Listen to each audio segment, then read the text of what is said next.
Bonsoir à tous, bonsoir Thierry. Bonsoir. Nous faisons une vidéo ce soir pour présenter un peu les 24 heures de Saint-Jo 2022 qui vont se dérouler dans 2 semaines au lycée Campus Saint-Joseph. Thierry, quel est le thème de ces 24 heures cette année? Alors cette année, le thème c'est Retour vers le futur. Alors Retour vers le futur, nous allons vous présenter des mini-véhicules. En fait, toutes les voitures sur lesquelles les élèves ont travaillé cette année ont des looks de véhicules anciens, vintage, mythiques, soit des 24 heures du Mans des années 65-66. Il y a des Ford GT du Mans 66 par exemple. On a des voitures américaines, des Mustang. Il y a également des voitures japonaises des années 2000. Donc on a mis la limite entre 2000 et 1960. Donc en fait, vous verrez évoluer sur le circuit uniquement des véhicules anciens, mais qui sont bourrés de technologies modernes. Donc c'est, on va dire, les nouvelles technologies qui croisent les véhicules d'autrefois, pour faire un petit peu le parallèle, en tout cas l'opposition entre le vintage et l'innovation.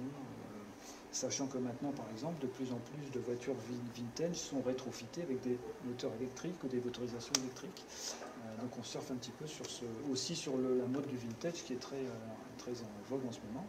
Et tout ça fait un petit package autour de l'innovation, des véhicules modernes, anciens, retour vers le futur. Alors ça fait 2 ans qu'on n'a pas eu des 24 heures qui durent réellement 24 heures. Quelles sont les nouveautés cette année? Alors déjà, la première nouveauté, c'est d'avoir pu refaire le format 24 heures. L'an dernier, on a fait 8 heures. Là, à cause de la Covid, cette année, nous pouvons, comme tu le dis, depuis 2019, on n'a pas fait 24 heures. Donc là, la course reprend son format initial. Et donc on va refaire ça la nuit, avec l'ambiance de nuit, toute la journée. Et une grande nouveauté aussi, c'est que les élèves, tous les élèves, aucun n'a connu une durée de 24 heures au niveau de la course. Donc tout ça, c'est nouveau pour tous les élèves. C'est un petit peu nouveau pour nous aussi, puisqu'on va devoir s'y remettre. Au bout de 2 ans, voilà, il y a quand même toute la machinerie à mettre en route. Première nouveauté. Deuxième nouveauté, c'est la configuration du circuit. Donc, quand on faisait 24 heures, même sur la dernière édition en 2019, les élèves étaient plutôt, en tout cas au niveau des stands, on était plutôt concentrés sur 2 côtés du circuit. Cette année, les équipes vont être dispatchées tout autour du circuit. Alors, pourquoi on a fait ça? Encore un petit peu pour aérer et faire une petite distanciation au niveau des jeunes, mais aussi pour que ce soit plus clair. Autrefois, c'était quand même beaucoup empaqué les uns sur les autres, le public n'avait pas tellement de place pour circuler. Là, on a réduit un petit peu la largeur du circuit pour pouvoir mettre des stands tout le tour, et également l'accès spectateurs qui pourront aller voir ce qui se passe réellement dans les stands. Donc ils pourront voir tous les stands, approcher les jeunes, les parents, les partenaires pour directement poser les questions et auront accès aux stands. Et puis entre les stands, il y aura des accès publics pour aller approcher de la piste et voir les véhicules qui tournent. Voilà, c'est différent. On a fait ça l'an dernier pour les 8 heures, on a trouvé ça bien, donc on a voulu garder le format cette année. Voilà, donc ça c'est une deuxième nouveauté. Une troisième nouveauté, c'est le mini-salon de véhicules électriques. Donc on a quelques constructeurs de Boulogne, enfin quelques concessions de Boulogne qui vont nous présenter des véhicules. Peugeot qui nous amèneront de la 208, de la 2008 électrique. Audi qui nous présenteront le Q4 e-tron. Donc voilà, c'est toujours en relation avec la course et l'innovation. Les véhicules électriques, et puis également les véhicules du futur, et puis également nous aurons une petite expo de véhicules vintage, véhicules anciens. Alors je ne vous dévoile pas les modèles de voitures qui seront exposés, mais on aura 4 très belles voitures. Je laisse la surprise au public de venir découvrir ces voitures.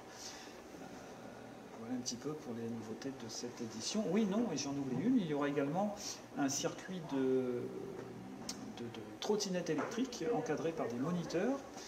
Cette animation nous est proposée par un des partenaires de l'événement qui sont les assurances mutuelles de la Massif, où les spectateurs pourront venir s'essayer avec des conseils de moniteurs pour tester des trottinettes électriques on va dire ça, sur la route, puisqu'on sait bien que ces engins-là, les réglementations existent mais ne sont pas forcément respectées. Donc les jeunes pourront se tester à la trottinette électrique avec les équipements théoriquement nécessaires et puis les conseils de moniteurs pour se déplacer en ville avec ce type d'engin.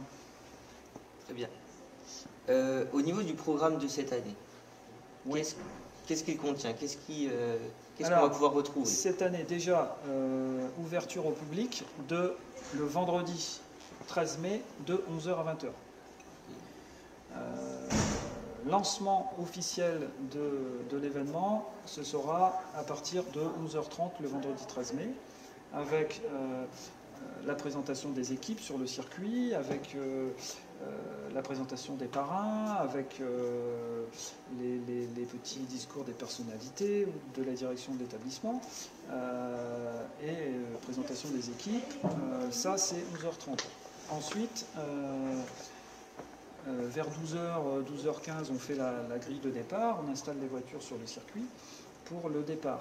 12h30, départ officiel de la course, avec une petite nouveauté encore cette année, j'en ai pas parlé tout à l'heure, mais on aura un vrai pace car qui a été réalisé, télécommandé pour guider toute la horde sauvage du premier tour qu'on va essayer de faire bien comme on a réussi à le faire l'an dernier, mais avec un vrai pace car, avec les gyrophares un petit peu comme ça se fait au Mans réellement.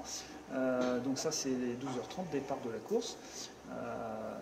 Officielle, donc j'en ai parlé juste avant, dans l'après-midi, pendant la course, on aura les expositions de véhicules vintage et électriques et l'animation trottinette jusqu'à 18h. Ensuite, pause à 19h pour reconfigurer le circuit et les voitures pour la nuit. Donc éclairage du circuit avec les lampes LED. Chaque équipe va un petit peu remettre en état son véhicule et installer le système d'éclairage de nuit sur chaque véhicule. Et puis les élèves pourront, pendant cette petite heure-là, aussi se restaurer. Et 20h, redépart pour la nuit avec la salle, on va dire, mise dans le noir. Et puis on va repartir des stands, comme on l'a fait en 2019 et puis depuis des années. Et on est parti pour toute la nuit jusqu'au lendemain, 12h30, samedi 14. Voilà, pour un petit peu le programme. D'accord. Est-ce qu'on pourra suivre cet événement en live? Tout à fait. Alors cette année, nous avons, le lycée Campus Saint-Jean ont investi dans du matériel professionnel audiovisuel avec des caméras, de très belles caméras, avec des caméras mobiles, des caméras fixes. On aura également un petit studio pour faire des interviews. Et tout ça sera diffusé en simultané sur les réseaux sociaux, Facebook, Instagram, YouTube, 24 heures de Saint-Jean, les pages dédiées à l'événement. Voilà, donc ça c'est aussi une belle nouveauté puisque ce matériel nous permet de faire de façon très professionnelle cette retransmission vidéo en live sur les réseaux sociaux. Et puis à l'occasion, je vais remercier les anciens élèves, FX Ramé et Antoine Pigy, et même toi François, qui venir donner un coup de main tous les ans. Et c'est vous qui prenez en charge ce travail avec du matériel que vous avez découvert cet après-midi et puis hier. Et puis tout en 2 jours, tout est quasi opérationnel. Voilà, voilà. Alors, depuis que les 24 heures ont été créées, on parlait du concours design, on le faisait le jour même. Cette année, on a pensé différemment. Alors, comment est-ce qu'on va faire le concours design cette année, on a décidé de le faire une semaine avant l'événement. Donc, pourquoi? Pour lancer, on va dire, la semaine des 24 heures. Donc, le concours design, c'est le jeudi 5 mai dans l'amphi de l'établissement et dans ce qu'on appelle le Learning Plaza, c'est-à-dire l'entrée élève proche de l'amphi. Donc ce jeudi 5 mai à partir de 13h, tous les véhicules, donc qui sont au nombre de 14, seront exposés dans le Learning Plaza de l'établissement et toute l'école pourra venir voir et discuter avec les équipes d'élèves qui ont fabriqué les véhicules, ce qui n'était pas forcément facile habituellement puisque tout se passait dans la salle de sport, les autres avaient un petit peu cours en même temps. Voilà, c'était désaxé. Là, on a recentré ça au cœur de l'établissement et tous les élèves pourront, dans les intercours au récré, sur la pause du midi, aller voir ce qui se passe et tout ce qu'ont fait les élèves au niveau pour les 24 heures. Nouveauté également cette année dans le concours design, habituellement on invitait comme jury des enseignants, des élèves, des étudiants, etc. Cette année on a complètement changé, on a un petit peu monté le niveau, on a invité des professionnels, donc des gens, des représentants d'entreprises, des chefs d'entreprise, industriels, de la communication, de l'innovation, de l'impression 3D, de la CAO, voilà, des gens qui... voilà, parce que pour les élèves, ce concours design sera en même temps une petite épreuve de communication. Si j'en reviens sur l'aspect pédagogique du projet, les élèves auront à défendre leur projet devant ces jurys, dans l'amphi. Et ces élèves qui sont en seconde, en première, en terminale, auront bientôt on va dire, à passer le grand oral du bac. Et c'est déjà un petit exercice qui va leur permettre de s'exprimer devant une assemblée, en plus dans un amphi rempli sur une scène avec un micro. Donc ça, c'est un apport qui n'existait pas jusqu'à présent. C'est un bon entraînement pour le bac. C'est un bon entraînement pour le bac, et puis un très bon entraînement pour le bac, qui va un peu leur mettre un peu la pression, mais c'est voilà, l'objectif, il est avant tout de valoriser leur travail et de les faire parler. C'est de la communication. Voilà, donc chaque équipe va devoir se présenter un petit peu son projet à l'oral devant l'écran géant, etc. Un petit peu comme une revue de projet, mais devant 150 personnes. Voilà, petite info aussi, cette année, les 24 heures de Saint-Jean, c'est 150 élèves. 14 équipes, 150 élèves qui seront dans l'amphi et qui... voilà. Nouveauté également qu'on a mis en route l'année dernière, mais qu'on a vraiment je veux dire, fidélisé cette année, c'est le fameux clip vidéo que chaque équipe a dû réaliser de sa voiture. Donc les équipes ont embarqué pendant les vacances de Pâques tous les véhicules et ont tourné un clip vidéo avec un scénario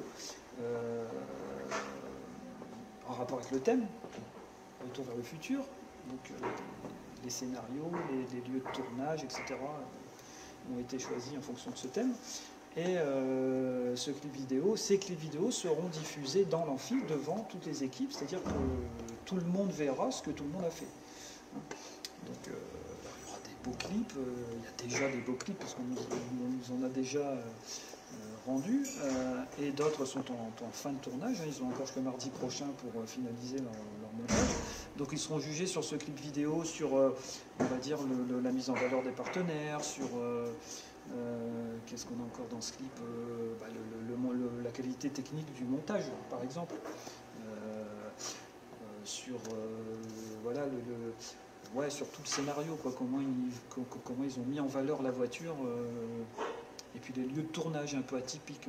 Voilà, vous verrez, c'est une bonne pub pour le concours design, pour voter pour le concours design. Tout à fait. Et ces vidéos seront publiées sur YouTube, relayées sur Facebook, Instagram, et chaque équipe devra, par la suite, donc le jeudi 5 mai, à partir du jeudi 5 mai 17h, toutes les équipes auront pour objectif de faire liker au maximum leurs vidéos sur les réseaux sociaux, et on récompensera la voiture qui aura eu le plus de visibilité sur ces réseaux sociaux.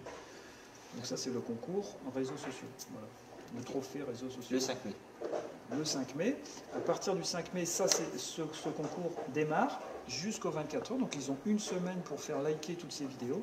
Et on récompensera après les 24 heures, lors de la cérémonie de remise des trophées, l'équipe qui a fait le plus de buzz sur les réseaux sociaux avec sa vidéo, quoi. Très bien. On n'a pas parlé d'une énergie qui nous est chère, l'hydrogène dans tout ça. Oui, tout à fait. L'hydrogène est toujours au rendez-vous. On a toujours une équipe, on aura une voiture cette année sur la course qui tournera avec une pile à combustible et hydrogène. Une voiture un petit peu innovante, qui est un petit peu rétrofitée, comme on dit. Les élèves ont travaillé en première STI 2D sur une reconfiguration de la voiture hydrogène qu'on faisait depuis quelques années. Donc ils présenteront lors du concours design, vous pourrez la voir pendant les 24 heures, elle sera exposée. Ils ont refabriqué une voiture à hydrogène, complètement imprimée en 3D et qui est fonctionnelle. C'est-à-dire cette voiture, toutes les pièces à 100% ont été imprimées en 3D, sauf le châssis qui était découpé au laser par notre partenaire Racant. Sinon, tout le reste a été conçu par les élèves, imprimé en 3D, monté, et la voiture est fonctionnelle. Elle ne participera pas à la course, puisque c'est un prototype, mais on a essayé d'améliorer encore la fiabilité de cette voiture. hydrogène. Et oui, bien sûr, l'hydrogène est toujours notre fer de lance. Je peux déjà vous annoncer que l'an prochain, il y en aura 2 sur la piste. Donc en 2023, on aura 2 voitures à hydrogène. Cette année, il n'y en aura toujours qu'une. Mais voilà. Elle courra en même temps que les voitures électriques. Tout à fait. Donc, elle fera forcément mieux. L'objectif, c'est de faire mieux qu'une voiture électrique classique à batterie. Alors sur cette voiture hydrogène, c'est un prolongateur d'autonomie. La voiture, l'énergie principale n'est pas l'hydrogène. L'hydrogène sert à recharger la batterie pendant qu'elle roule. Donc, ce qui va donner à cette voiture un peu plus d'autonomie que les autres. Elle devrait s'arrêter moins souvent. Je vais dire l'objectif principal de cette voiture aura les mêmes performances qu'une autre. Elle est un petit peu plus lourde. Voilà, l'objectif aussi, c'est de faire travailler les élèves sur cette technologie. On ne va pas dire que c'est la voiture révolutionnaire pour les 24 heures. La voiture est plus lourde, elle est un petit peu plus, il y a plus de matériel, elle est un petit peu plus fragile, la pile à combustible, les tuyauteries d'hydrogène. Voilà, c'est une voiture expérimentale. Ça fait plusieurs années, on a commencé ça en 2012. La première voiture hydrogène, c'était 2012. Après, on a fait des courses avec des lycées étrangers sur ce trophée hydrogène, qu'on a toujours remporté d'ailleurs à Saint-Jean. Et cette voiture, elle est fiable, elle fonctionne. On sait qu'elle fonctionne. Elle a même gagné les 24 heures 2 fois. Voilà. Donc l'objectif, toujours, on travaille tous les ans. Surtout en première STI 2D et en terminale sur un bateau que tu connais, l'hydrogène est plus que jamais au cœur du projet. Très bien. Eh bien, merci Thierry. Merci à vous de nous avoir suivis. Est-ce que j'aurais un petit mot pour la fin? Ah bah oui, bien sûr. Pour la fin, on va dire rendez-vous le 13 mai, les 13 et 14 mai prochains. Venez nombreux. C'est ouvert au public. Profitez-en, ça fait 3 ans que la durée 24 heures n'a pas eu lieu, donc on vous attend nombreux sur le site du lycée Saint-Joseph les 13 et 14 mai prochains. Voilà, à bientôt, à très bientôt, venez nombreux et rendez-vous le 13 et 14 mai. À bientôt.